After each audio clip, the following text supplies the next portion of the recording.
अभिमानदाते छत्रपती शिवाजी महाराज, स्त्री शिक्षणाचे जनक, सत्यशोधक महात्मा ज्योतिबा फुले, आरक्षणाचे जनक राजर्षी शाहू महाराज, शिका, संघटित व्हा आणि संघर्ष करा असा मंत्र आपल्यालाच नाही तर संपूर्ण जगाला देणारे विश्वरत्न डॉक्टर बाबासाहेब आंबेडकर, तसेच ज्यांनी ज्यांनी मानवतेसाठी लढा दिला, आपल्या ज्ञानकिरणांनी संपूर्ण जग उजाळून टाकलं, अशा सर्व महामानवांना, अशा सर्व महामातांना मी या ठिकाणी वंदन करतो। बंधूंनो, मानवार्थ भाषण करायला शिका हा क्लास, खरे तर असं म्हटलं जातं की गुरु बिना ना मिले ज्ञान, गुरु बिना ना मिले ज्ञान, गुरु बिना ना मिले जगी सन्मान।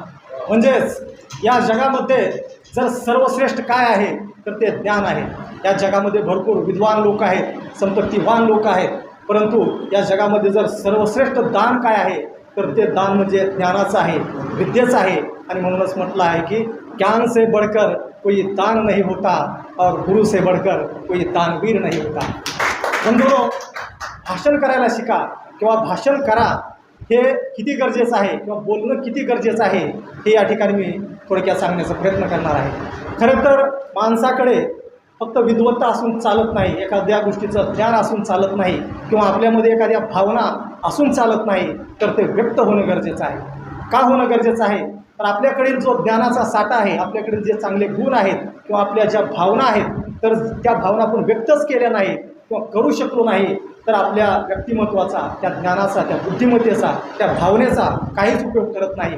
म्हणून भाषण शिकणं किंवा बोलणं, आपल्या भावना अभिव्यक्त करणं खूप गरजेचं आहे आणि यासाठी गरज असते ते भाषण करायला शिकण्याची। बंधूंनो, भाषण, माझ्या मते तर भाषण शिकणे आणि भाषण शिकवणे ही खूप अवघड गोष्ट आहे। या ठिकाणी सरांनी सांगितले की हा क्लास जॉईन केल्यानंतर, हा क्लास केल्यानंतर मी बऱ्याच जणांना सांगितलं की भाषण करायला आपण शिकूया, माझे सहकारी अधिकारी मित्र यांना पण सांगितलं की चला आपण भाषण करायला जाऊया, तर ते चकित झाले की असला पण क्लास असतो का। आणि खरेच माझ्या जीवनाचा देखील हाच अनुभव आहे की भाषण करायला येणं ही देखील खूप डेअरिंगची गोष्ट आहे, हे देखील खूप एक वेगळ्या पद्धतीची गोष्ट आहे। कोणीही त्या भाषण करायच्या क्लासला देखील ओळख नाही किंवा शिकायला देखील ओळख नाही, हा क्लास असतो का किंवा केला जातो का, हा देखील आपल्या समाजामध्ये किंवा बाहेर याच्यामध्ये हा प्रश्न आहे। तर नक्कीच मला असं सांगायचं आहे की भाषण शिकणं गरजेचं आहे, कारण आपली जी संकुचित भावना आहे, आपण कुठलंही शिक्षण घेतो ते आपल्या गुरुच्या माध्यमामधून, शाळेमधून, स्टेजमधूनच घेत असतो। मग भाषण करायला शिकणं ही एवढी लाजवपणाची किंवा न सांगण्यासारखी गोष्ट नाही असं मला वाटतं, कारण भाषणाचे इतके अगणित फायदे आहेत की ते आपण शब्दामध्ये सांगू शकत नाही। मी या भाषणाच्या क्लासकडे ज्या उद्देशाने वळलो होतो तो उद्देश थोडक्यात सांगतो। ज्यावेळी मी PSI झालो तर त्याच्या अगोदर असं मला काही माहिती नव्हतं की बोलायचं असतं, भाषण करायचं असतं। PSI झाल्याचा आम्हाला असा आनंद होता आणि मी ग्रामीण भागामधून असल्यामुळे ग्रामीण भागामध्ये एक सत्काराचा कार्यक्रम गाववाले, सरपंच, सर्व मंडळीने ठेवला आणि त्या ठिकाणी ते बोलायला लागले आणि मला त्या ठिकाणी एवढी जाणीव नव्हती की मलाही बोलावं लागणार आहे। नंतर सर्वांचं बोलणं झालं आणि शेवटी मला पुकारण्यात आलं की PSI शिकरे यांनी आपलं मनोगत व्यक्त करावं आणि त्यावेळेस असं बोलायचं असतं हे प्रथमच मला माहिती झालं।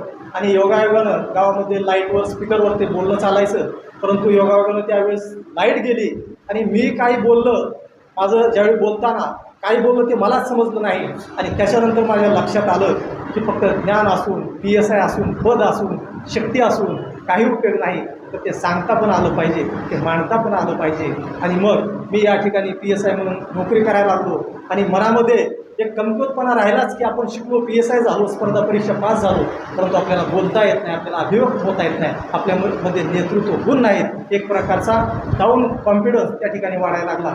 त्या ठिकाणी काम करायचो, ग्रामीण भागामधील असल्यामुळे हार्डवर्क तर होताच, कष्ट हे आपल्या जन्मालाच आलेलं आहे, परंतु फक्त कष्ट चालत नाही, तर आजच्या घडीला स्मार्ट वर्क देखील करणं गरजेचं आहे, बोलणं गरजेचं आहे, अभिव्यक्त होणं गरजेचं आहे। त्यामुळे आपल्या कामाचं जे प्रेझेंटेशन आहे ते चांगल्या प्रकारे दिल्याशिवाय आपल्याला प्रसिद्धी, पैसा किंवा आपल्याला जे इच्छित आपलं ध्येय आहे ते गाठता येत नाही।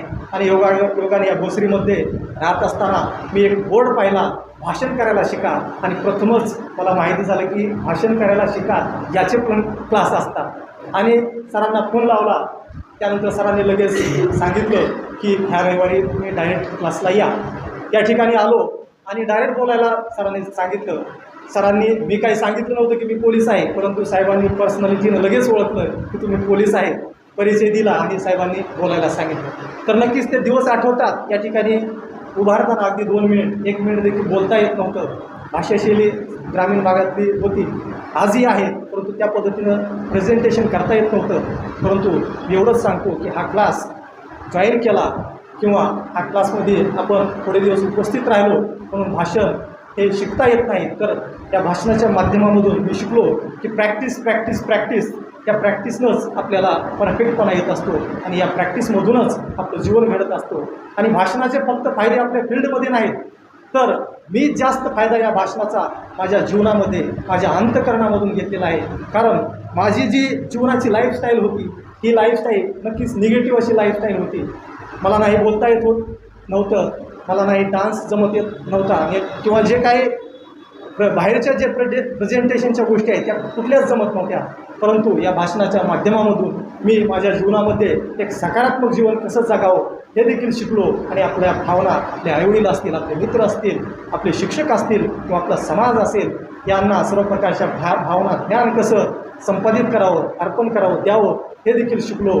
आणि या भाषणाच्या माध्यमामधून एक सकारात्मक जीवन जगण्याचा दृष्टिकोन मी देखील त्या भाषणाच्या माध्यमामधून शिकलो. बंधूंनो, भाषणाचा सगळ्यात मोठा फायदा जर काय असेल तर जो व्यक्ती भाषण करत असतो तो नक्कीच आपलं जे चरित्र आहे ते चरित्र देखील चांगल्या प्रकारे डेव्हलप करत असतो. म्हणून भाषण करणारा चोर असू शकत नाही, भाषण करणारा व्यभिचारी असू शकत नाही, भाषण करणारा वाईट मार्गाने काम करणारा असू शकत नाही. तर जो भाषण करत असतो, जो 4 लोकांमध्ये पब्लिकच्या समोर बोलत असतो, त्याचं चरित्र देखील निष्कलंक असणं गरजेचं आहे. आणि नसेल निष्कलंक तर त्याला ते पुढे चालून घडवणं देखील गरजेचं आहे. हे देखील भाषणाचा खूप मोठा असा फायदा आहे. आपण शिकल्यानंतर आपला नक्कीच कॉन्फिडन्स वाढत असतो. बोलल्यामुळे आपली ज्या फील्डमध्ये आहे त्या फील्डमध्ये आपल्याला फायदा होत असतो, आपल्या जीवनामध्ये देखील फायदा होत असतो. आणि आपलं जे ज्ञान आहे, आपलं जे दैनंदिन काम आहे ते एक मानवी मार्गाने करण्यासाठी एक आत्मिक समाधान देखील चांगल्या प्रकारे त्या भाषणाच्या माध्यमामधून आपल्याला मिळत असतं. म्हणून हा भाषणाचा कोर्स आपण सगळ्यांनी करणं आणि ते मनापासून आणि ते कंटिन्यू करणं गरजेचं आहे. कारण या ठिकाणी प्रॅक्टिस केल्यानंतरच आपल्याला त्याचा फायदा होत असतो. साहेबांनी सांगितलं की भाषणामध्ये ॲटिट्यूड असला पाहिजे, भाषणामध्ये आक्रमकता असली पाहिजे, भाषणामध्ये आपला जो लाजाळूपणा आहे तो देखील आपण सोडून दिला पाहिजे. कारण बंधूंनो, जो व्यक्ती समोरचे काय म्हणतील असं म्हणून आपलं जीवन जगत असतो तो कधीच त्याच्या जीवनाचा कम्फर्ट झोन तोडत नाही. कधीच त्याच्या जीवनामध्ये तो आपल्यामधील जे काही गुण आहेत, प्रत्येक व्यक्तीमध्ये काही ना काही दैवी गुण असतात, एक स्पेशल क्वालिटी असते. आणि त्यानं जर ती स्पेशल क्वालिटी लाजाळूपणामुळे किंवा लोक काय म्हणतील यामुळे जर ती क्वालिटी बाहेर काढलीच नाही तर माणसाचा जन्म सरांनी सांगितल्याप्रमाणे तो आपला जन्म आपल्याला जसं जगणं गरजेचं आहे त्याप्रमाणे जगूच शकत नाही. म्हणून भाषण करायला शिकणं गरजेचं आहे, प्रॅक्टिस करणं गरजेचं आहे. आणि ही प्रॅक्टिस ह्या क्लासच्या माध्यमामधूनच होते, हा देखील माझा अनुभव आहे. कारण सुरुवातीला मी एक सरांनी सांगितल्याप्रमाणे एक 3 दिवसीय प्रशिक्षण पुण्यामध्ये केलं होतं धनकवडीला. त्या ठिकाणी पैसेही घेतले जातात काही 3 दिवसाचं, परंतु अशा 3 दिवसाचे प्रशिक्षण तुम्ही मला वाटते 10 ते 20 वर्ष जरी केले तरी त्यामधून कुठलाही फायदा होत नाही. कारण मी आत्ताच सांगितल्याप्रमाणे भाषण हे प्रॅक्टिसनंच शक्य आहे. आणि ते एक कंटिन्यू प्रॅक्टिस, आपल्यामधून जे गुण आहेत, आपल्यामधील ज्या चुका आहेत त्या प्रॅक्टिसनंच दुरुस्त होतात. आणि ते प्रॅक्टिस एकट्याने नाही होत. तर अशा प्रकारचं स्टेज, अशा प्रकारचं फाउंडेशन माझ्यामध्ये तर पुण्यामध्ये कुठेच नाही. आणि जरी असेल तरी त्या ठिकाणी भरपूर स्टुडंट असतील, तुम्हाला एक वेळी त्या ठिकाणी बोलता येणार नाही. आणि तुम्ही असे कित्येक जरी क्लास केले तरी तुम्हाला तुमचं इच्छित ध्येय, तुम्हाला तुमचं इच्छित संभाषण तुम्ही ज्या प्रकारे करणार आहे ते कधीच शक्य होणार नाही. आणि हाच जो स्टेज आहे, हा स्टेज परफेक्ट आहे असं मला वाटतं. आणि त्या माध्यमामधून मी घडत आलेलो आहे, शिकत आलेलो आहे. आणि मी असा परफेक्ट क्लास देखील केला नाही, परंतु ज्यावेळी या ठिकाणी यायचो, बोलायचो आणि मला जेवढं वेळ सर द्यायचे त्याप्रमाणे मी करून हा क्लास पूर्ण केलेला आहे. आणि हा क्लास केल्यानंतर निश्चितच आपल्याला आपल्या दैनंदिन जीवनामध्ये, आपल्या फील्डमध्ये आपोआप आपली डेअरिंग वाढणार आहे. आपण भाषण करणार आहोत, बोलणार आहोत. आणि एवढंच नाही तर आपले मुलं बाळं असतील, आपली पत्नी असेल, आपले नातेवाईक असतील, यांना देखील शिकवणार आहोत. त्यांच्यामध्ये देखील पॉझिटिव्ह ऊर्जा, त्यांना देखील जीवनाचा पॉझिटिव्ह दृष्टिकोन आपण सांगणार आहोत. तर भाषणाचे अगणित असे फायदे आहेत. त्याप्रमाणे हा क्लास मी केला आणि मला जे माझ्या जीवनामध्ये इच्छित ध्येय गाठणं गरजेचं होतं, एक प्लॅटफॉर्म गरजेचा होता, तो मी या ठिकाणी प्राप्त केलेला आहे. तर सरांना मी या क्लासबद्दल खूप खूप धन्यवाद देतो आणि या ठिकाणी थांबतो. जय हिंद, जय भारत. आज बरेच दिवस मी माझ्या वैयक्तिक कारणामुळं क्लासला येऊ शकले नाही, पण हा सुद्धा माझ्या एक घरातलाच कार्यक्रम आहे आणि महत्त्वाचा कार्यक्रम आहे. या जाणीवेतून मी वेळ काढून खेडवरून, म्हणजे काही वेगळं केलेलं नाही आहे, तो माझ्या घरातलाच कार्यक्रम आहे, त्यासाठी मी इथं उपस्थित राहिले आणि मला या कार्यक्रमाचा एक भाग व्हायचा होता, म्हणून मी खरं तर उपस्थित राहिले. आज या मानव आर्ट निर्मित भाषण करायला शिका या वर्गाला 4 वर्ष पूर्ण झाली आणि खरं तर आनंदाचा कार्यक्रम आहे हा. या ठिकाणी अनेक विद्यार्थी बोलायला शिकले, विद्यार्थ्यांचं जीवन घडलं, त्यानंतर त्यांचं व्यक्तिमत्व घडलं आणि त्याचप्रमाणे त्यांचं वक्तृत्व देखील घडलं, म्हणून तर हा आनंदाचा सोहळा आपण या ठिकाणी साजरा करत आहे. भाषण म्हणजे विचारांचं प्रतिबिंब की जे थेट हृदयापर्यंत पोहोचतं. आणि तुम्ही म्हणाल मग भाषण म्हणजे काय किंवा भाषणानं काय काय दिलं, तर आज जवळजवळ या वर्गाला 4 वर्ष पूर्ण झाली. 4 वर्ष पूर्ण होत असताना या ठिकाणी अनेक विद्यार्थी घडले, विद्यार्थ्यांनी आपले जे काही विचार मांडायला शिकले, त्याचप्रमाणे आपल्या वाणीत स्पष्टता यावी हे आपण शिकतो, इथं येतो, आपले विचार प्रगल्भ होतात, विचारांचं आदानप्रदान होतं, विचारांची देवाणघेवाण होते. आज आत्ताच मी आल्यानंतर आत्ता शिर्के सर ना म्हणजे नव्याने बरेचसे चेहरे दिसत आहेत, त्यांची ओळख होताना दिसते आणि हे काही छोटी गोष्ट नाही आहे की इथं येणं, या ज्ञान मंदिरात येणं आणि इथून ज्ञानदान सर करत असताना ते ज्ञान आपण घेतोय पण, आणि तुमच्या म्हणजे अनेक क्षेत्रातील इथं मान्यवर बसलेले आहेत, अगदी ती गृहिणी असू देत किंवा कुठली महिला असू देत किंवा ज्येष्ठ श्रेष्ठ मंडळी या ठिकाणी बसलेले आहेत, पण त्यांच्याजवळ असणारा जो अनुभव आहे तो ह्या क्षेत्रातनं तेही ज्ञान देतात, त्यांचे अनुभव सांगतात आणि त्यातून आपल्याला अमूल्य अशी माहिती मिळते की जी घरी बसून किंवा सरांनी सांगितल्याप्रमाणे की ती भाषण करायला शिका, की हे इथं येणं किती महत्त्वाचं आहे. आज अनेक सोशल मीडिया डिजिटल युगात आपण जगतो, अनेक माध्यमं अवेलेबल असताना आज तुम्ही म्हणाल यूट्यूब काढलं तर यूट्यूबवरती अनेक जण अवेलेबल आहेत, आपण घरात बसून भाषण करायला शिकूयात किंवा पैसे वाचवायला जाऊयात. तर असं होत नाही की आपण प्रत्यक्ष अनुभव घेतल्याशिवाय. आज मी म्हटलं की घरात मला कोणाशी तरी बोलायचे, आज सर आहेत किंवा इतर लोक आहेत, तुम्ही इथं बसलेले आहेत, की त्यांचे विचार ऐकायला मिळतात, त्याच्यातून त्यांचे काही अनुभव आपल्याला ऐकायला मिळतात आणि आपण सुद्धा एखादी गोष्ट आपली चुकीची असेल किंवा काही त्याच्यातले खास खळगे असतील तर ते आपल्याला प्रत्यक्ष जे आपले गुरुजन आहेत किंवा जे काही लोक इथं बसलेली असतात ते स्वतः ऐकतात आणि त्यानंतर एक फॅमिलीप्रमाणे आपण ते बोलू शकतो. आणि हे हक्काचं व्यासपीठ आहे की जिथं आपल्याला बोलायला मिळतं, आपले मतं विचार किंवा मांडायला आपल्याला नक्कीच हे व्यासपीठ सरांनी अवेलेबल करून दिलेलं आहे. आज तसं बघितलं तर तुम्ही म्हणाल भाषण सरांनी सांगितल्याप्रमाणे की भाषण कोण करू शकतं, की असं काही नाही आहे की त्या ठिकाणी इथं जातीभेदीचा भेद नाही, इथं पुरुष स्त्रीचा कुठंही भेदभाव नाही, इथं श्रीमंत गरीब येऊन भाषण करू शकतो, आपले मत प्रकट करू शकतो. आणि तसं बघितलं लहान मुलं, तरुण मंडळी, ज्येष्ठ श्रेष्ठ महिला वर्ग, गृहिणी, सरांनी मगाशी फार छान उदाहरण दिलं की ज्या महिलेनं तिच्या अगदी शिवणकामापासून तिने तिचा प्रचार आणि प्रसार या माध्यमातून कसा केला आणि तिची घरची आर्थिक परिस्थिती कशी सुधरवली. म्हणजे हे विचार तुम्हाला जे प्रश्न विचारणार तेवढाच तो उत्तर देणार. ह्या गोष्टी आपल्याला घरी बसून कळणार नाही आहे आणि त्या इथे आल्याशिवाय कळत नाही. आणि आमचे आदरणीय वंदनीय शब्दगुरू श्री कंसे पाटील सर यांनी हे व्यासपीठ उपलब्ध करून दिलं. हे आनंदी असं जसं आपण देवघरात दिवा लावतो आणि जे प्रसन्न वातावरण तिथं आपल्याला मिळतं, तसंच हे ज्ञानाचं मंदिर या ठिकाणी उपलब्ध करून दिलं. त्याबद्दल मी माझ्यातर्फे आणि आपल्या सर्वांतर्फेच त्यांचा आभार व्यक्त करते. तसं बघितलं तर मंडळी म्हणजे काय होतं की आता आपण डिजिटल युगात जगतो. डिजिटल युग झालं, AIचं युग आहे. धकाधकीच्या जीवनात प्रत्येक माणसाला म्हणजे माणूस शेजारी आहे, प्रत्येक गॅजेट्स अवेलेबल आहेत, इलेक्ट्रिक गॅजेट्स आपण हाताळतोय, स्क्रोलिंग करतोय, डिफरंट टाईपचं इन्फॉर्मेशन विदिन अ सेकंडमध्ये तुम्हाला पापणी झपकते की नाही ते सगळे अवेलेबल होते. पण कुठंतरी माणूस इथे एकटा पडलेला दिसतो की त्याला जवळ माणसं आहे, मॉब आहे, सगळे आप्तेष्ट ज्येष्ठ स्वकीय मंडळी त्याच्या आसपास आहे, मुलं आहे, बायकोही आहे, पण मनातल्या भावना व्यक्त करण्यासाठी त्याला स्वतःचा असा एक जवळचा माणूस नाही आहे. मग हे सगळं कुठंतरी मनात इथं द्वंद्व चालू होतं, मनात विचारांचं युद्ध चालू होतं आणि ते युद्ध कुठंतरी ते इथपर्यंत की जातं की म्हणजे मनात आपोआप सगळे असताना सुद्धा निगेटिव्ह विचार चालू होतात आणि ते निगेटिव्ह विचार कुठंतरी वेगळ्या दिशेला जाऊन त्याचा एंड होतो. म्हणजे कदाचित त्याची म्हणजे अनेक घटना आपण बघतोय की काही विचारांमुळं किती दुष्ट प्रवृत्ती घडत आहेत, आपण न्यूजमधनं आपण पाहतोय, अनुभवतोय. परंतु याच विचारांच्या युद्धाच्या जे काही वादळ आपल्या डोक्यात घुमतात त्यांना जर योग्य दिशा जी मिळते ती इथं मिळते. या ठिकाणी आपले विचार प्रदान होते. म्हणजे मी एक मोबाईलवरती स्क्रोलिंग करत असताना छोटासा एक म्हणजे थोडंसं मेसेज बघितला की ऐकावं ते नवलच की समुद्रकिनारी गेल्यावरती एक माणूस तिथं की तुमचं मन मोकळं करायचं असेल तर 250 रुपये पे करा आणि जर दोघांना मिळून रडायचं असेल तर 1000 रुपये पे करा. म्हणजे हे असं युग आत्ता आपल्याला फेस करायचं आहे आणि इवन करणार आहोत. भविष्यात ही अशीच परिस्थिती असणार आहे. म्हणजे तुमच्या मनातल्या वादळांना योग्य दिशा द्यायची असेल, आपल्या वाणी सुंदर बनून ती इतरांच्या काळजापर्यंत जर भिडवायची असेल तर भाषण करायला शिका.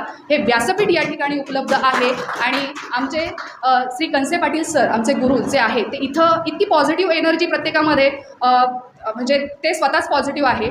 त्यांनी पण अनेक अनुभव घेतलेले आहेत. मी पण एक गृहिणी आहे, छोटेसे क्लास चालवते. पण ते करत असताना म्हणजे भाषण असंच की आपण म्हणूया तर दरवेळेस तुम्हाला व्यासपीठ उपलब्ध होईलच असं नाही. पण छोटे छोटे अनुभव सांगते की इवन घरात म्हणजे जेंट्सचं सांगते की त्यांना त्यांच्या कामानिमित्त किंवा त्यांचं जे काही जे त्यांच्या ज्या फील्ड असतात त्या ठिकाणी त्यांना कुठंतरी व्यासपीठ अवेलेबल होतं. पण ज्या गृहिणी असतात त्यांना वाटतं की कशासाठी बाबा हा कोर्स करायचा, ह्याच्यातून आम्हाला काय फायदा. म्हणजे कुठलाही माणूस हा स्वार्थासाठीच असतो की कुठलीही गोष्ट करायची म्हणजे की मला त्यातून काय फायदा होतो ही गोष्ट असते. तर भाषण करायला मी स्वतःचा अनुभव ज्यावेळेस सांगते की ह्या ठिकाणी घरातले जे छोटे छोटे इव्हेंट्स असतात, कोणाचा वाढदिवस असू देत, तर सरांनी सांगितल्याप्रमाणे कुठेही लग्न असतात किंवा त्या ठिकाणी अगदी कुठलेही छान आनंदाचे प्रोग्राम्स असतात. पण त्या ठिकाणी तुम्ही स्वतःहून समोर आले आणि 2 गोष्टी जरी धाडसीपणाने बोललात तर तुमची एक वेगळी छाप पडते. तुम्ही त्या मॉबमध्ये एक व्यक्ती म्हणून एक वेगळी विशिष्ट छाप पडल्यामुळं लोक तुमच्याकडे वेगळ्या भिवूनी पाहत असतात आणि एवढ्या सगळ्या गर्दीमध्ये तुम्ही अट्रॅक्टिव्ह पर्सन म्हणून उभे राहता. म्हणजे मला तो मॉब नक्की मिळेलच. ह्या क्लासमुळे मी नक्की तो प्रयत्न करतच आहे. पण मी एक साधी गृहिणी आहे. जर मी हा विचार करू शकते तर नक्कीच या ठिकाणी आलेले जे काही बसलेले जे काही म्हणजे हा क्लास करू इच्छितात किंवा ज्यांनी केलेला आहे आणि भविष्यात करणार आहे तर त्यांनी हा क्लास नक्कीच जॉईन करावा. म्हणजे भाषण म्हणजे काय की फक्त व्यासपीठावर येऊन आरडाओरडा करणे किंवा मोठमोठ्यानं बोलणे असं नाही, तर आपल्या विचारांना व्यवस्थित अशी दिशा देणं, आपले विचार आत्मविश्वासानं मांडणं आणि त्या ठिकाणी आपली जी कला आहे, आपले जे विचार प्रभावीपणे इतरांपर्यंत पोहोचवणारी भाषण ही एकमेवच कौशल्य आहे की जे तुमचे विचार इतरांपर्यंत पोहोचू शकतात. आणि यासाठी म्हणजे ते कुठल्याही क्षेत्रातलं, अगदी तो बुट पॉलिश करणारा माणूस असू देत किंवा एखादा ऑटो ड्रायव्हर असू देत, उद्योजक असो किंवा डॉक्टर असू देत, बोलतात तर सगळ्यांनाच बोलता येतं. म्हणजे ऑब्व्हियसली की तुम्ही इथं आल्यानंतर सगळ्यांनाच म्हणजे सरांनी सांगितल्याप्रमाणे की त्यांना जे भाषण किंवा बोलता येत नव्हते त्याच्यामुळे जे काही त्यांना जे ते फील करत होते की त्यांना ते आतून वाटत होतं की आपल्याला बोलता येत नाही आणि ह्या बोलण्यामुळं त्यांना बरेचसे फायदे झाले. म्हणजे या क्षेत्रात प्रत्येकाला जो अगदी तळागाळातला असू देत किंवा कुठल्याही क्षेत्रात काम करणारा व्यक्ती असू देत, महिला असू देत, तिला नक्कीच फायदा होतो आणि फायदा झाल्याशिवाय राहत नाही. म्हणजे सरांनी सांगितलं की बोलता आलं तर दगडसुद्धा खपतात. मी शेतकरी कुटुंबातली आहे. माझी मुलगी 5वीला आहे. एक छोटासा प्रसंग सांगा असं वाटतो. आमच्या घरी पेरूची बाग आहे. तर नेहमीप्रमाणे बाजारात रविवारचा आमच्याकडे बाजार असतो. तर पेरू घेऊन माझी मुलगा शेतातले पेरू काढलेले सासरे घेऊन बसतात. आता आमच्यासारखे बरेचसे शेतकरी वर्ग असतो, तो तिथं बसलेला असतो. प्रत्येकाला गिरायकाची अपेक्षा असते आणि गिराईक येतात, बघतात ते आपल्याकडंच सगळं सामान खरेदी करण किंवा असं काही नाही. मग माझ्या मुलीला एक आयडिया सांगितली, तुला जर अशीच तू किती वेळ बसली तर तुझं पेरू खपणार नाही, तू दिवसभर बसली तरी चालेल, म्हणजे तुझ्याकडं कोणी गिराईक येणार नाही. तिला म्हटलं, मामाच्या बागेतून मामीने आणलेले गोडगोड पेरू अशी हाक मार, गिराईक फिरतं का नाही बघ. मारली तिने, हाक पण मारली आणि त्यानंतर गिराईक हसून. हे प्रत्यक्ष आम्ही अनुभवलेलं आहे की बोलल्यानंतर तुमचे दगडही खपतात आणि बोलण्याची कला अवगत असेल तर नक्कीच एक धाडसीपणा येतो, नक्कीच आत्मविश्वास येतो. आणि जो मी अनुभवलेला आहे, आपल्याला जगाला काही दाखवायचं नाही, आपल्याला स्वतःला की तुमची पर्सनॅलिटी डेव्हलप करायची. प्रत्येकामध्ये युनिक कॅरेक्टर्स असतातच, ते फक्त एक गुरु पाहिजे असतो की गुरुला माहीत असतं की विद्यार्थी कसा आहे आणि त्याच्यावरती कुठं पैलू मारायचं आहे. आणि ते काम आमचे आदरणीय वंदनीय श्री कंसे पाटील सर या ठिकाणी करतायत आणि या माध्यमातून अनेक विद्यार्थी घडणार आहे आणि पुढेही आताही घडत आहेत. म्हणजे आपण म्हणतो की ज्ञान प्रत्येकाजवळ आहे, पण ते असलेलं ज्ञान प्रभावशाली प्रत्येकाला मांडता आलं तरच तो यशस्वी होतो. ते मांडता आलं नाही तर त्या ज्ञानाला सुद्धा काही किंमत नाही.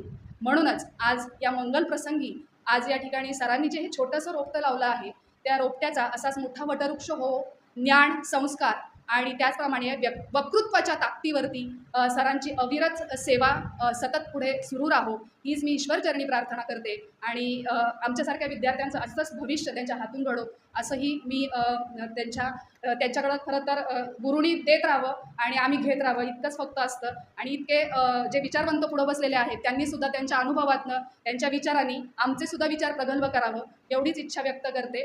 आणि त्याचप्रमाणे या कार्यक्रमात प्रत्यक्ष अप्रत्यक्षरित्या ज्या सहकार्याने आमचे समीर सर आहेत किंवा इतर सगळी मंडळी आहेत त्यांनीसुद्धा हा प्रवास जवळून बघितलेला आहे, त्यांचं पण सहकार्य लाभलेलं आहे, त्यांचं पण अभिनंदन आणि आभार. मला ह्या व्यासपीठानं या ठिकाणी बोलण्याची संधी दिली त्यांचंही आभार. धन्यवाद. नमस्कार. सरांनी मगाशीच सांगितलं रणात जिंकायचं असेल तर मनात जिंकावं लागतं. म्हणजे आपण जर मनामध्ये आत्मविश्वास असेल किंवा मनामध्येच आपण निम्म ठरवलेलं असेल तर आपलं अर्धं यश आपल्याला तिथेच प्राप्त झालेलं असतं. आणि मला भाषण करावं असं का वाटलं तर मी शाळेमध्ये काम करते आणि शाळेमध्ये बऱ्याचशा स्पर्धा परीक्षा असतात. त्या स्पर्धा परीक्षांमध्ये आम्ही वेगवेगळ्या स्पर्धा परीक्षेमध्ये मुलांना उतरवत असतो, त्यांच्यासाठी वेगवेगळे तास घेत असतो, त्यांना शिकवत असतो. त्यानंतर ती मुलं त्या परीक्षेमध्ये चांगल्या गुणवत्ता यादीमध्ये सुद्धा निवडून येतात, लागतात. त्यांचं दुसऱ्या शिक्षकांतर्फे आभार वगैरे सगळं व्यक्त होतं. पण तिथं आम्ही स्वतःहून त्या मुलांचं कौतुक करण्यासाठी माईकवर येणं आणि बोलणं हे गरजेचं मला वाटलं. आणि म्हणून मग मी बरेच वर्ष झाले असं म्हणजे क्लासच्या शोधात होते. मला तेव्हाही असं वाटायचं की हे अशा प्रकारचे क्लास कधी असतील का किंवा असतात का असं मला वाटायचं 5-6 वर्षापूर्वीच. तेव्हा काही मला क्लास कोणते सापडले नव्हते. पण सहज पिंपरीत जाता जाता असा मी सरांचा बोर्ड पाहिला आणि मी त्याच दिवशी म्हटलं आता जास्त उशीर करायला नको. त्याच दिवशी लगेच मी सरांना संध्याकाळी फोन केला आणि सरांनी फोन उचलून सांगितलंही की असे असे क्लास आहेत, तुम्ही रविवारी येऊन भेटून जा. आणि मग सरांनी नंतर समीर सरांचा नंबर दिला आणि आम्ही येऊन सरांना भेटलो आणि मग नंतर आमचा हा प्रवास सुरू झाला. जस्ट 4 आठवडेच आम्ही आता इथे येत आहोत. आणि त्यानंतर मग आज हा जो काही वर्धापन दिन आहे यानिमित्त मला सगळे जुने जे रत्न आहेत हे सगळं पाहायला मिळाले. तुमचे छान छान विचार जे ऐकायला मिळाले यातनं सुद्धा मला इतकी प्रेरणा आणि ऊर्जा मिळाली की नक्कीच आम्हीसुद्धा तुमच्यासारखे असेच नक्की पूर्ण आमचा कोर्स झाल्यानंतर घडू असं मला नक्कीच इथं सांगावं वाटतं. आणि सरांचे आणि समीर सरांचे सुद्धा खूप आभार की आम्हाला एक छान व्यासपीठ इथं निर्माण करून दिलं. आणि तुमच्या या कामातनं नक्कीच अशी रत्न घडली आणि अजूनही घडत राहतील असं बोलून मी माझे 2 शब्द संपवते. धन्यवाद. आज आपण इथे जे उपस्थित झालो आहात याचं आज आपल्या क्लासचा आणि या ब्रांचचा 4था वर्धापन दिन. मित्रांनो, वर्धापन दिन म्हटलं की निश्चितच एक त्याच्यामागे काहीतरी जर 4 वर्ष याच्यात कंप्लीट झालेले आहेत तर त्याच्यामागे जे काही इतिहास आहे यासुद्धा गोष्टीबद्दल आपण विचार केला पाहिजे. आणि हा विचार आपण नवीन आलेले लोक करू शकत नाही, पण आता सरांनी जे काही सांगितलं किंवा ज्या काही आपण या गोष्टीबद्दल बघतो किंवा अनुभवतो या गोष्टीबद्दल निश्चितच आपण विचार केला पाहिजे. आणि मी जे अनुभवलं त्यातलं जर मी तुम्हाला एक गोष्ट सांगू इच्छितो. मित्रांनो, सकाळी सर आपल्याला मेसेज टाकतात, समीर सरांचा किंवा सरांचा मेसेज येतो, तर तुम्ही एक बघितलं असेल की आपण 11 वाजता हार्डली 1 किंवा 2 व्यक्ती आला असेल किंवा कदाचित आलेही नसेल, पण सरांची उपस्थिती 11 वाजता इथे हजर असते. दुसरा महत्त्वाचा विषय म्हणजे ते आदल्या दिवशी नाशिकला असतात. तिसरा महत्त्वाचा विषय म्हणजे त्यांचं आणखी काय चाललेलं असतं गुढ हे कोणालाही माहीत नाही, पण बरंच काही काही चाललेलं असतं. पण असं सगळं असताना सुद्धा वेळेवर नाशिकवरून इथे 150-200 किलोमीटर येऊन सुद्धा वेळेवर तुमच्यासाठी हजर होणे आणि या गोष्टीच्या मागे असलेला त्यांचा जो प्रवास आहे या 4 वर्षाचा, या प्रवासाबद्दल जर विचार केला तर हे लक्षात येईल की आजचं जे की आज आपण इथे जे काही भेटलेलो किंवा ज्या पद्धतीचा ज्या गोष्टीवर आपण विचार करत आहोत या गोष्टीबद्दल सखोल विचार करण्याची गरज इथे निश्चितच आहे. मित्रांनो, सरांनी केलेल्या या खडतर प्रवासाबद्दल आणि त्यांनी या केलेल्या मेहनतीकडून आज जे काही घडतं त्यातून त्यांनी आपल्याला या आधी सांगितलेलं आहे की इथे त्यांच्या जे विद्यार्थी होते आपल्यासारखे त्यापैकी बरेच विद्यार्थी हे आज पॉलिटिक्समध्ये फार वर्षा गेलेले आहेत. काही आमदार आहेत, खासदार आहेत, काही प्रशासकीय अधिकारी आहेत, आज एक अधिकारी आपल्यासोबतच आहेत. अशा बऱ्याच गोष्टी सरांनी घडवल्या. त्यामुळे त्यांनी जे घडवलं असे शिक्षक अशा पद्धतीचं हे देणे, समाजाला काहीतरी करून देणे, हे कर्तृत्व जे समाजासाठी त्यांनी दाखवलेलं आहे हे कर्तृत्व समाजासाठी असणे आणि समाजासाठी या गोष्टीबद्दल करून दाखवणे या गोष्टीला त्यांच्यासाठी निश्चितच नतमस्तक आहोत. शतश प्रणाम आहे या गोष्टीसाठी. मला 4थीत 5वीत एक हे आठवतं, म्हणजे श्लोक आठवतो, अज्ञानती निराज्ञश ज्ञानार्जन शलाकया चष्मरुमिलित येन तस्मै श्री गुरुवे नमः. त्यावेळेला मला याचा अर्थ कळत नव्हता काय एक्झॅक्टली याचं म्हणत आहे, पण आज मला जेव्हा बऱ्याच दिवसानंतर का होईना आज कळतोय, म्हणून मी तुम्हाला सांगतो की जो प्रकाश जो अंधाराकडून प्रकाशाकडे नेणारा हा जो गुरु आहे, या गुरुने ज्या पद्धतीचं खडतर आपलं आयुष्य केलेलं असतं आणि त्या आयुष्याचा अनुभव आपल्यासमोर आणून ठेवल्यानंतर त्यातून आपल्याला काहीतरी व्यवस्थित द्यायला गेलेलं असतं. यावेळेला त्यांचे उपकार आपण कितीही केले तरी ते कमीच असतात. हे आपण इथं समजून घेतलं पाहिजे. या वर्धापन दिनाच्या निमित्ताने शतशः त्यांचे आभार मानले पाहिजे. हा महत्त्वाचा विषय मला इथे बोलायचा होता. आणि दुसऱ्या सरांनी सांगितल्याप्रमाणे काही स्वतःचे अनुभव यामध्ये ॲड करावे, तर त्यातला माझा अनुभव मी निश्चितच ॲड करू इच्छितो.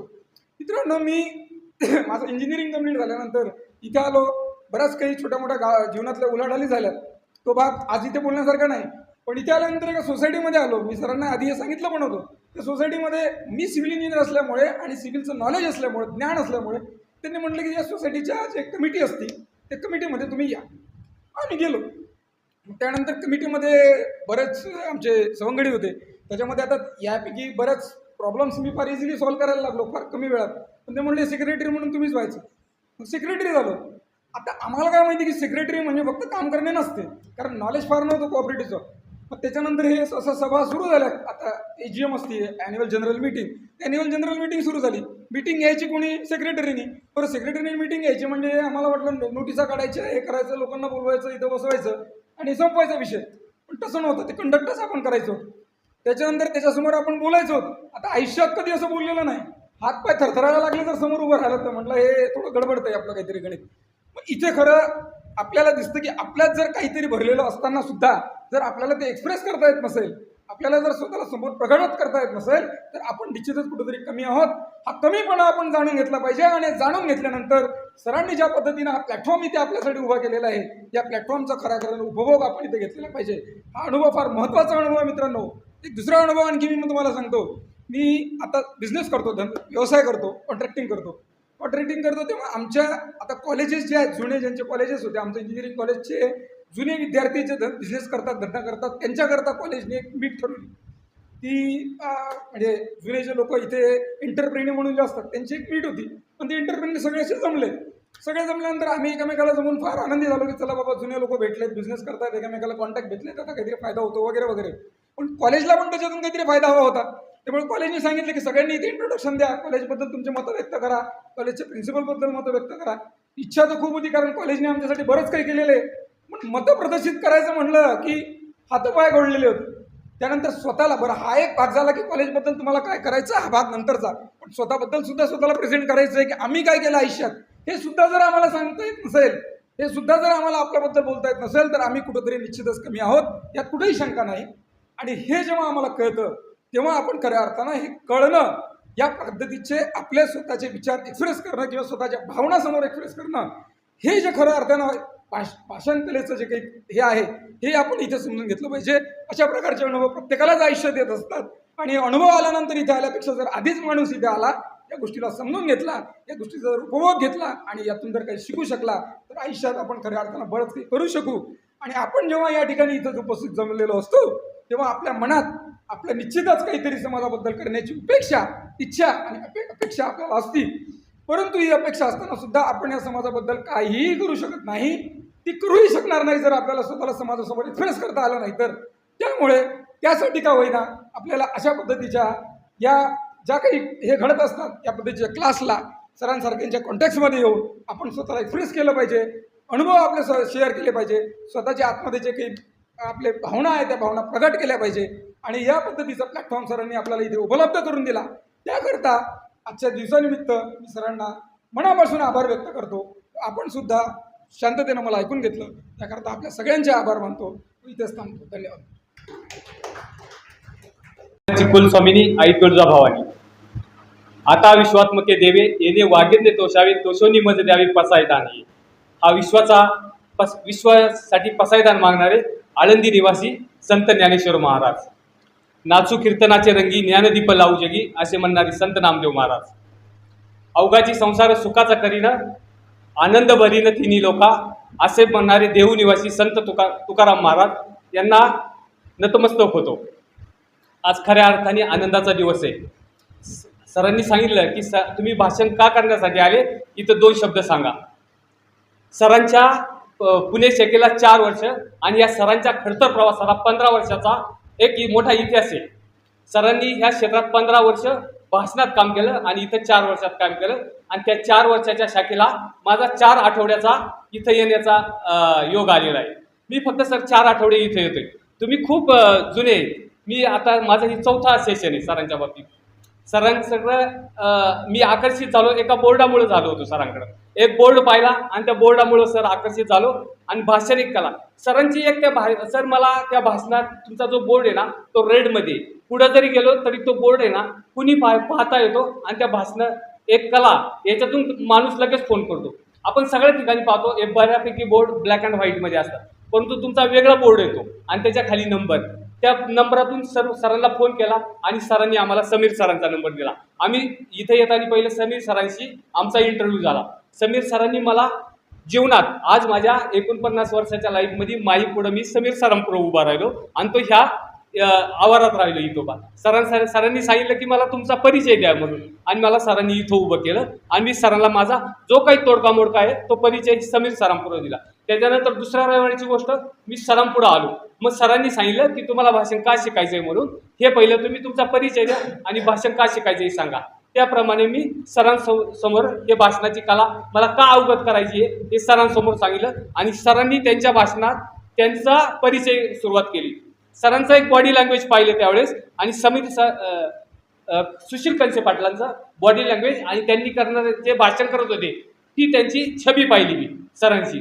तर सरांनी सांगितलं की कशा पद्धतीने उभं राहायचं काय राहायचं आणि आपलं भाषण हे बरोबर आहे. सरांनी सांगितलं की ते किती वेळ करतात याला उपयोग नाही आहे, ते किती मिनिटाचं भाषण होईल आणि त्यापुढे समोरचा श्रोता त्याच्यात कसा ॲक्टिव्ह होईल हे गरजेचं आहे. किती वेळ भाषण केलं याला काय अर्थ नाही. सरांनी उदाहरणं दिली.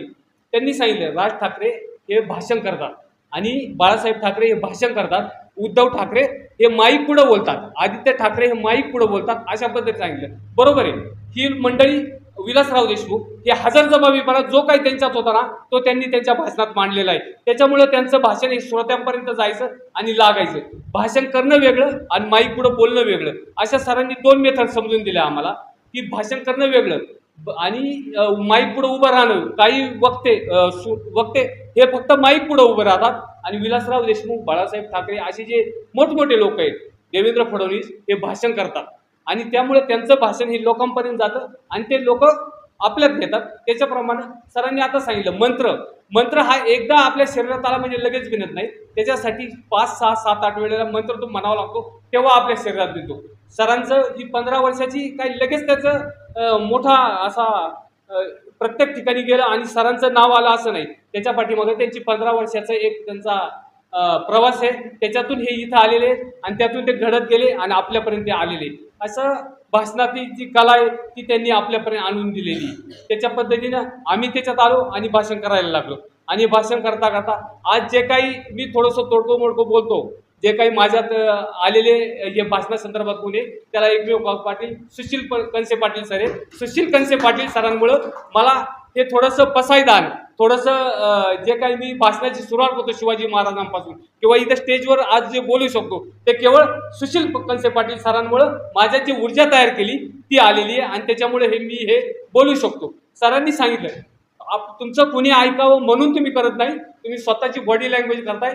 समोर पहा आणि बिंदास बोला. सरांचं ब्रीद वाक्य आहे की बिंदास बोला आणि त्याच्याप्रमाणे आम्ही ते बिंदास बोलतो. कुणी ऐकावं म्हणून नाही तर आम्ही स्वतःची बॉडी लँग्वेज तयार करण्यासाठी आम्हीच बोलतो आणि ते समोर आम्ही ऐकवतो. त्याच्यात किती चुकीचं आहे किती बरोबर हे माहीत नाही. आता सरांनी सांगितलं की बोलत राहूशी वाटतं की मी पॉज स्वतःहून देणारी, मी काही थांबणार नाही बोलायचा, बोलत राहूशी वाटतं बोल. हा सर तुमचा अनुभव इथून पाठीमागे आल्यामुळे तुमचा अनुभव खूप मोठा झालेला आहे. शिर्के सरांचा अनुभव मोठा आहे, मुलाचा अनुभव पण खूप मोठा आहे. आमचा अनुभव एक 4 आठवड्याचा आहे. त्याच्या पद्धतीने आम्ही बोलतो. तुमच्याप्रमाणेच आम्ही तयार होऊ आणि इथं बोलत राहू अशा प्रकारचं सरांनी मला दुसऱ्यांदा या ठिकाणी संधी दिली त्याबद्दल मी सरांचे आणि तुम्ही माझं भाषण ऐकलं त्याबद्दल तुमचे आभार मानतो आणि थांबतो. जय हिंद जय महाराष्ट्र.